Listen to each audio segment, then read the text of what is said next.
Incline, rough incline पे ये block है, friction coefficient is given. If force is applied horizontally, what is the magnitude of this force required to just move the block up the incline? Block को just up the plane move कराना है, तो इस force को आगे अगर बढ़ा दें तो ये फोर्स ऐसा हो गया, हॉरिजॉन्टल से 30 डिग्री एंगल पे हो गया। सारे फोर्सेस को दिखा दें। Weight of the body is 20 newton, normal reaction perpendicular to the plane, R मान लेते हैं। तो 3 फोर्स है, आर, एफ एंड 20 न्यूटन। इसके अलावा friction. If we want to just move the block up the incline, तो friction should act in backward direction. अगर ठीक इसको ऊपर पहुंचाना चाहते हैं, ऊपर मूव कराना चाहते हैं, तो फ्रिक्शन डाउन द प्लेन लगना चाहिए कि नहीं लगना चाहिए। तो इस तरह का सिनेरियो है। सब लोग अपने अपने कॉपी में डायग्राम बना लीजिए। उसके बाद कंपोनेंट्स में इसको ब्रेक करना है, तो हमें कंपोनेंट में ब्रेक करना पड़ेगा वेट को और इस एक्सटर्नल फोर्स को। Reason is we want to move it up the plane. तो एफ का कंपोनेंट, एक्सटर्नल फोर्स का कंपोनेंट अप द प्लेन हो जाएगा एफ कॉस 30, एफ कॉस 30, और वेट का कंपोनेंट हो जाएगा इधर 30 20 20 कॉस 30, और डाउन द प्लेन हो जाएगा 20 साइन 30। तो ये वेट का कंपोनेंट है, डाउन द प्लेन फ्रिक्शन हो गया, 20 साइन 30 हो गया, up the plane external force हो गया and perpendicular to the plane, ये दोनों फोर्सेस हैं। इस फोर्स का एक कंपोनेंट इधर भी आएगा, एफ का, एफ साइन 30। आप सब लोग अच्छे से ध्यान दीजिए, इस एफ का एक कंपोनेंट इधर हो गया एफ कॉस 30 और परपेंडिकुलर एफ साइन 30। 20 न्यूटन का एक कंपोनेंट इधर और एक कंपोनेंट इधर, ये पहले हम लोग कई बार कर चुके हैं। Normal reaction perpendicular to the block है और एक्सटर्नल फोर्स ये रहा है, इसका 2 कंपोनेंट है। यहां तक किसी को दिक्कत तो नहीं है इसमें?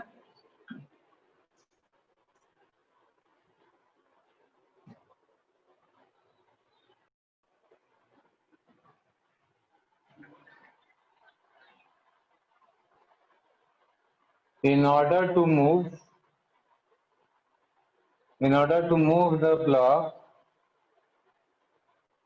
up the plane, क्या कंडीशन होगी? F cos 30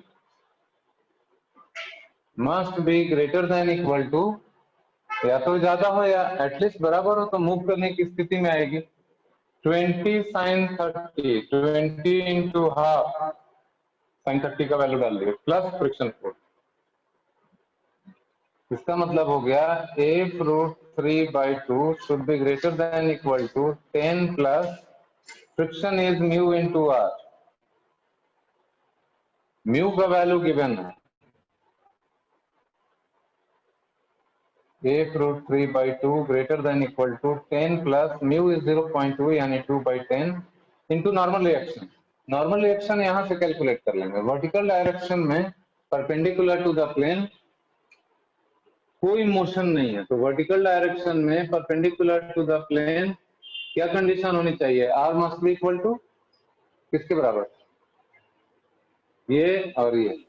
इस डायरेक्शन में टोटल फोर्स 0 होना चाहिए।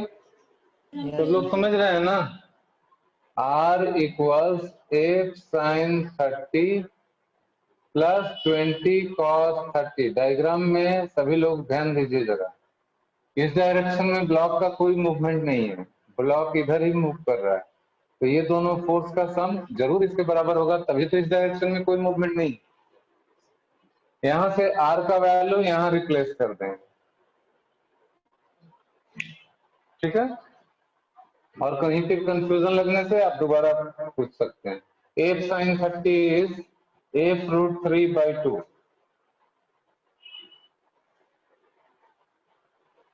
एफ रूट 3/2 प्लस 20 कॉस 30 है, तो 20 इंटू रूट 3/2, यहाँ हाफ होगा, रूट 3 नहीं, साइन 30 है ना।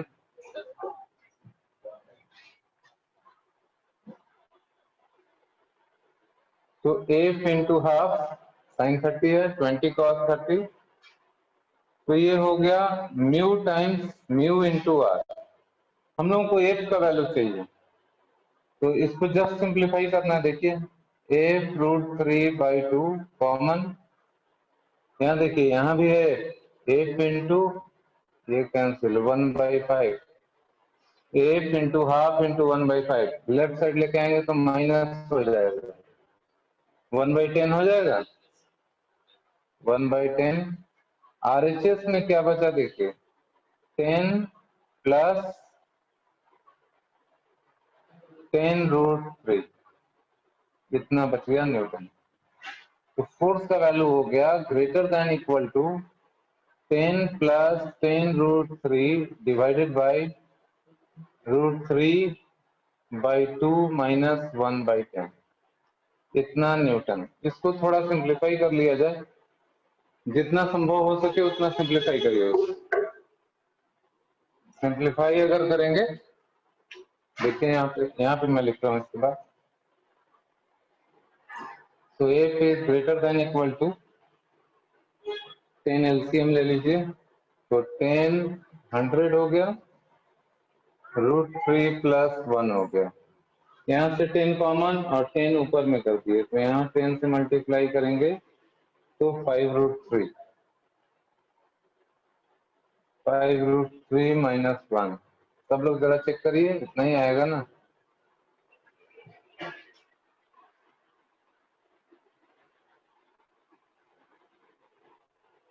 Now we have to simplify this equation. यही आंसर हो गया ग्रेटर देन इक्वल टू। तो मिनिमम फोर्स अगर चाहिए तो एफ मिनिमम जो हुआ, फोर्स का वैल्यू इतना या इससे ग्रेटर होना चाहिए, तो मिनिमम कितना हो जाएगा 100 into √3 plus 1 divided by 5√3 minus 1 Newton. √3 की वैल्यू आप सभी लोगों को मालूम है 1.732, तो let us take √3 equals 1.7 only. Here there is a calculation error, 10√3 and this 5, तो यहाँ 5 आ जाएगा। अब आपका आंसर आ जाना चाहिए एफ इंटू, यहाँ हो गया 10, so 5√3 minus 10 minus 1 greater than equal to 10 plus 2√3. So f is greater than equal to 10 into 2 5 plus √3 divided by 5√3 minus 1.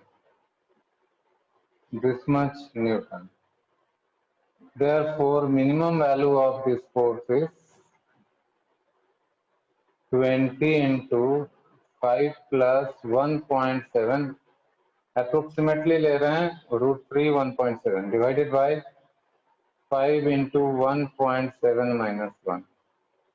So value of minimum force is 20 into 6.7 divided by 7.5 Newton.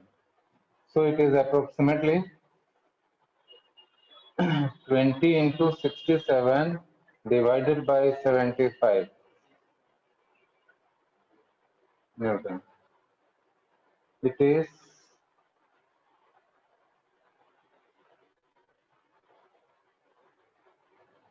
268/3 Newton.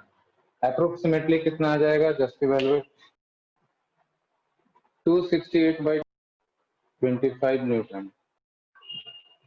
So calculation error से बिल्कुल बचना है। देखिए हम लोग 2 बार calculation error कर चुके हैं। हम लोग को इस इंक्लाइन प्लेन पे फ्रिक्शन कोफिशिएंट गिवन है, एक्सेलरेशन ऑफ द बॉय बताना है, mu is 0.6, boy is sliding on this incline plane, तो उसको हम लोग एक मास की तरह दिखा रहे हैं। Mass of the boy is suppose m and it is sliding down the plane, नीचे स्लाइड करता हुआ आ रहा है, एक्सेलरेशन ए मान लीजिए, यही एक्सेलरेशन पता करना है normal reaction is R and weight of the body is mg and friction force is in this direction. कितना ही फोर्स है, 3 force, R, F and mg. सिर्फ mg को ब्रेक करने की जरूरत है क्योंकि फ्रिक्शन फोर्स और R is already perpendicular to the plane, friction is already along the plane. Rule क्या बताए थे कि जिधर एक्सेलरेशन है सारे फोर्सेस को एक्सेलरेशन के डायरेक्शन में और उसके परपेंडिकुलर ब्रेक कर देना चाहिए. तो सिर्फ mg को ब्रेक कर दीजिए. देखिए इधर आ जाएगा mg sin थीटा और परपेंडिकुलर आ जाएगा mg cos theta where theta is 45 degree. From the diagram you can see normal reaction और इसमें क्या रिलेशनशिप होगा. क्या होगा, नेट जीरो यानी R is equal to R जो होगा sir mg cos 45 mg cos theta. And down the plane equation of motion क्या बनेगा, देखिए down the plane this force minus this force is equal to mass into acceleration. Net force हो गया mg sin theta minus friction. Friction कितना होगा, mu into R that is equal to mass of the body into acceleration. यही होता है ना newton second law में. R का वैल्यू यहाँ से यूज कर लेते हैं. तो ये आ रहा है mg sin theta minus mu is 0.6 by 10 and R is mg cos theta. That is equal to ma. m cancel कर दो तो एक्सेलरेशन की वैल्यू आ गई g sin theta minus mu g cos theta. Therefore acceleration A is, you can take g common, sin theta minus mu cos theta. As a formula you can remember this. Whenever a body is moving down the plane और friction है तो acceleration हो जाता है g sin theta minus mu cos theta. अगर friction नहीं होता तो ये वाला पार्ट जीरो हो जाता, बचता कितना, g sin theta. तो अगर स्मूथ इंक्लाइन प्लेन है तो acceleration यही हो जाता है g sin theta. Question number 10 में देखिए क्या क्या इंफॉर्मेशन है.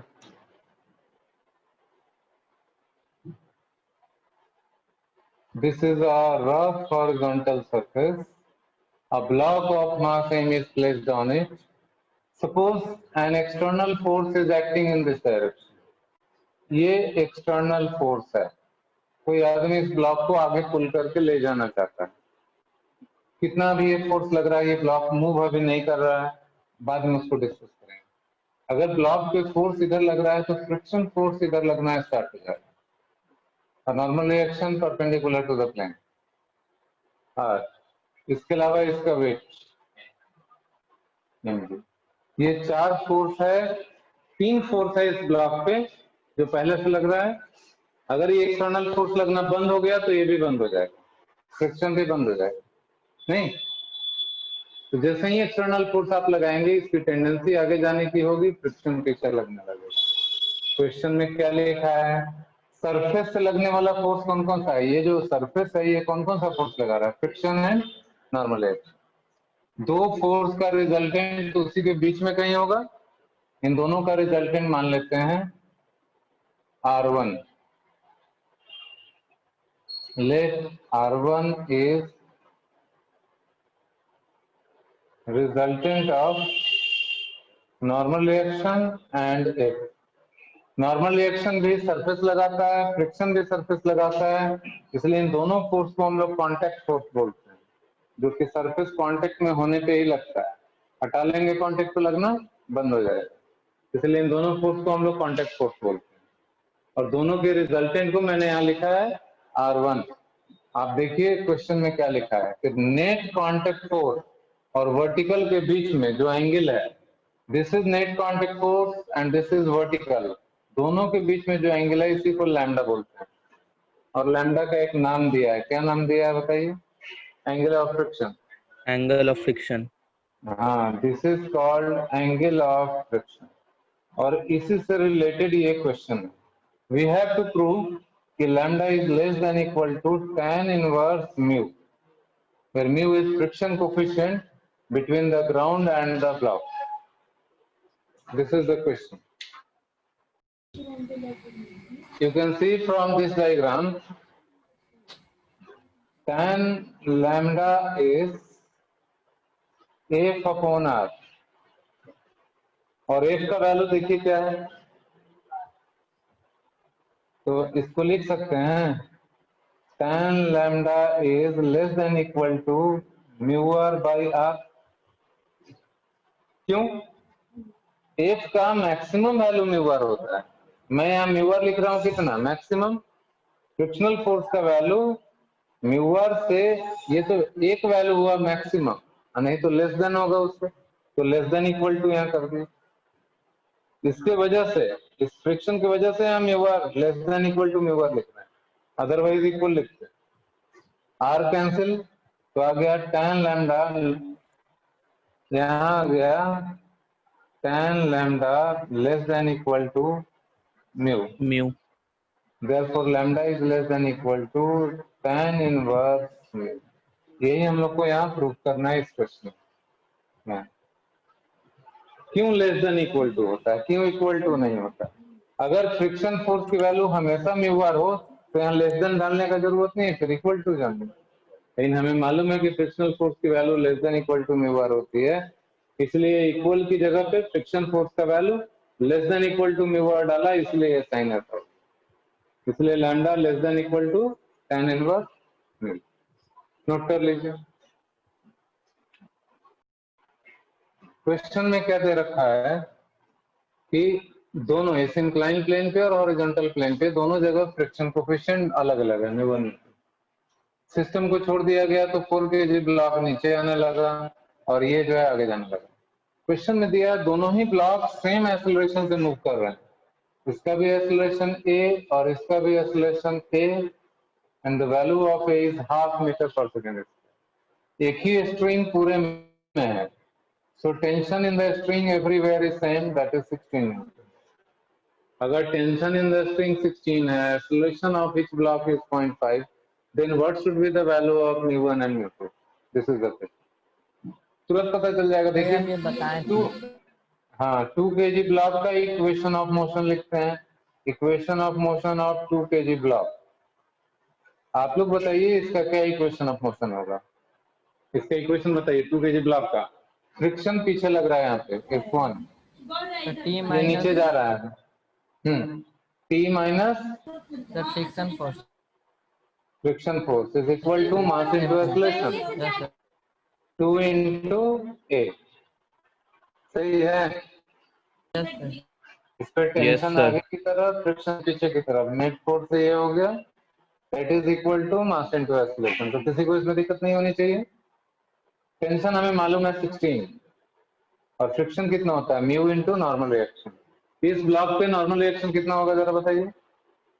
20 म्यू हो गया म्यू1, और नॉर्मल रिएक्शन कितना लिखे, नॉर्मल रिएक्शन आर ऊपर और नीचे वेट है mg 2 into g, तो नॉर्मल रिएक्शन का वैल्यू कितना 2g। r should be equal to 2g, so into 2g that is equal to 2 into acceleration, acceleration is half। Solve कर लीजिए, म्यू1 आ जाएगा, so 16 minus 1 is equal to g का value अगर 10 लें तो 20 म्यू1, therefore म्यू1 is 15 by 20। 15 by 20 is 0.75। This is the value for mu1। 4 kg वाले block का equation अगर लिखें तो उसमें भी ऐसा ही करना होगा।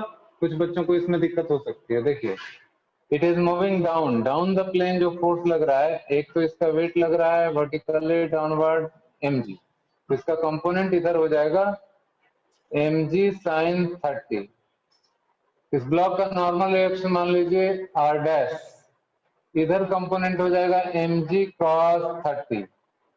mg cos 30 and mg sin 30 हम लोग कई बार कर चुके हैं, तो आप सबको मालूम होना चाहिए कि mg अगर इधर है और ये एंगल 30 है तो इधर कंपोनेंट हो जाएगा mg cos 30 and perpendicular component हो जाएगा mg sin 30। एंड फ्रिक्शन लगने लगेगा up the plane because it is moving in downward direction. अब परपेंडिकुलर टू द इंक्लाइन देखिए, फोर्सेस हैं r dash and mg cos 30। Down the plane forces हैं mg sin 30, friction and tension. तो जैसे यहां किया वैसे ही यहां करेंगे। देखिए perpendicular to the incline plane के लिए r dash equals normal reaction जो है r dash mg cos 30, this is m is 4 kg, g is 10, 40 cos 30 is √3 by 2 newton, तो r डैश का वैल्यू हो गया 20 √3 newton. This is the normal reaction. Down the plane equation of motion of 4 kg block is, आप लोग बताइए क्या लिखें equation of motion, diagram देख के बताइए क्या लिखना चाहिए। Sir mg sin 30 minus f। mg sin 30 acceleration के डायरेक्शन में, ठीक है, माइनस बोलते जाइए friction minus plus tension. Friction, दोनों माइनस में रहेगा ना क्योंकि दोनों एक्सेलरेशन के अपोजिट है। That is equal to mass into acceleration. हो गया, सारा वैल्यू डाल दीजिए। mg 40 sin 30 is half minus f2 mu2 into normal reaction, normal reaction ये रहा 20 √3 minus tension 16 equal to 4 into acceleration is half. Now you can solve it. Find mu2. Find approximate value of mu2.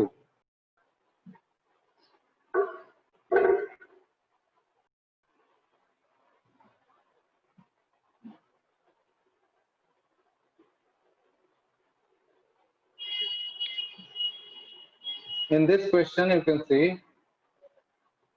all necessary data is given. लिखा है कि अगर vehicle में hard brakes are applied means wheels are lock, vehicle slide करने लगा यानी maximum frictional force लग रहा है, तो the vehicle must stop within 5 metre. तो थीटा का ज्यादा से ज्यादा वैल्यू क्या हो सकता है? We have to find that value of theta. इसको 5 मीटर में ही रोक दिया गया, तो find the maximum incline the road may have. Brake लगाने के बाद 5 मीटर डिस्टेंस जाते जाते व्हीकल मस्ट स्टॉप। आज हम लोग शुरुआत में जो क्वेश्चन किए कि one children is sliding down slope, उसका सोल्यूशन निकालना, ये आ गया था। कैसे आया था? इक्वेशन ऑफ मोशन से आया था। सेम इक्वेशन यूज कर लेते हैं, यानी जब ब्रेक लगेगा तो व्हीकल स्लाइड करता हुआ नीचे आएगा, यानी there must be retardation. Vehicle का स्पीड घटते घटते 0 हो जाना। तो हम लोग इक्वेशन क्या यूज करेंगे? v square equals q square plus 2as।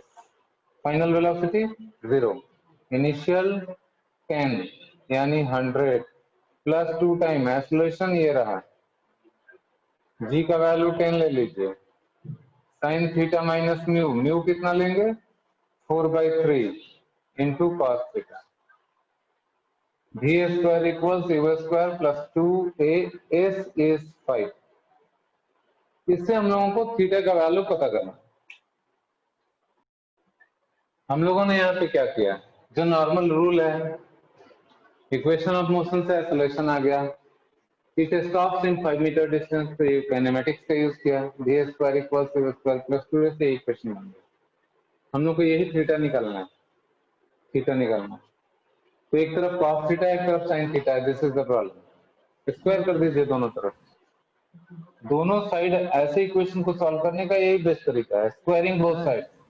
हाँ, दोनों तरफ सर cos थीटा से डिवाइड कर देते हैं तो सर cos थीटा से अगर डिवाइड करेंगे तो इधर तो कैंसिल हो जाएगा, इधर 1/cos थीटा और एक sin theta by cos theta आ जाएगा, तो आपका प्रॉब्लम सॉल्व नहीं होगा। लेकिन स्क्वायर करने से सॉल्व हो जाएगा। देखिए कैसे, स्क्वायरिंग बोथ साइड, तो इधर हो गया 16 cos square theta, 3 right side में चला गया 9, 1 plus sin theta whole square. अब देखिए क्या कर सकते हैं, 16 इसको लिख सकते हैं 1 माइनस sin स्क्वायर थीटा, तो sin थीटा में क्वाड्रेटिक या cos थीटा में क्वाड्रेटिक बनाया जा सकता है। 1 minus sine square theta RHS में हो गया 9 into 1 plus sine square theta plus 2 sine theta a plus b का होल स्क्वायर कर दिया। तो क्या इक्वेशन बन रहा है देखिए, 16 साइन स्क्वायर थीटा RHS में चला जाएगा तो ये हो जाएगा 25 साइन स्क्वायर थीटा, इसको RHS में कर दिया हम लोग, प्लस 2 साइन थीटा इंटू 9, ये हो गया 18 साइन थीटा, और इधर है 9 और इधर है 16, राइट साइड में जाएगा तो -7 0। Now this is quadratic equation in sine theta. तो इस क्वाड्रेटिक इक्वेशन का रूट निकाल लें तो थीटा पता चल जाएगा। So roots will be sin theta equals 2a, यहाँ 50 आ जाएगा, minus b that is 18 plus minus under root b square 18 square minus 2 into a, 4ac होता है ना, b स्क्वायर माइनस 4ac, तो 4ac होता है, 4 इंटू 25 इंटू c है -7, तो यहाँ प्लस कर दीजिए 7। इसको आप लोग सिंप्लीफाई करके बताइए जरा कितना आ रहा है। साइन थीटा का वैल्यू सिंप्लीफाई करेंगे तो कितना आ जाएगा।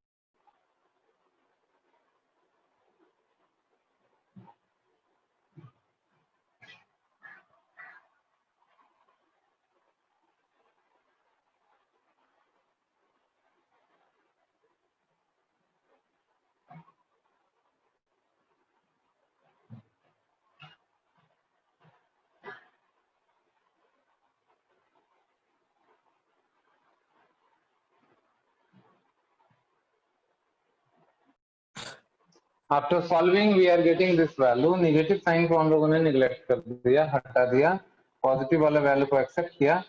साइन थीटा आ गया 0.28, value we don't know, so answer we can write sine inverse 0.28। If we check by calculator ये एग्जैक्ट वैल्यू आ जाएगा।